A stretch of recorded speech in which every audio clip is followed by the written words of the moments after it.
Timur didn't just conquer cities, he broke kings. He didn't want respect. He wanted the world to fear his name. His enemies called him the Scourge of God. And once you hear what he did, you'll understand why. Timur, also known as Tamerlane, rose from Central Asia with one goal: to rebuild an empire more terrifying than Genghis Khan's. But Timur wasn't like other conquerors. He didn't win wars just to rule. He won wars to send a message. And his message was simple: submit or disappear. As his armies moved across Asia, entire cities surrendered without a fight. Not because Timur was merciful, but because they had heard the stories. Cities reduced to dust, thousands executed, and sometimes the survivors forced to witness something unforgettable: towers made from skulls.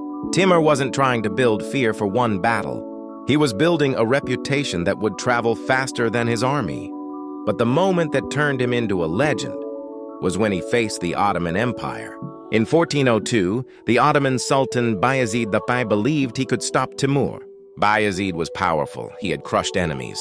He was expanding rapidly. But Timur had something Bayezid didn't: patience and absolute brutality. Their armies collided at the Battle of Ankara. And when the dust settled, Bayezid was defeated, captured, and here, history turns dark. Because after capturing Bayezid, Timur humiliated him. Some accounts say Bayezid was kept as a prisoner in a cage, forced to live not as a sultan, but as a trophy.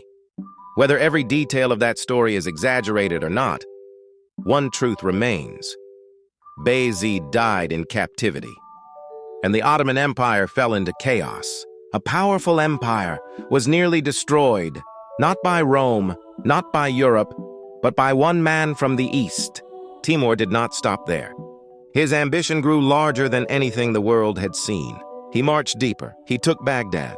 He shattered kingdoms. He turned resistance into horror. But his greatest plan was still ahead.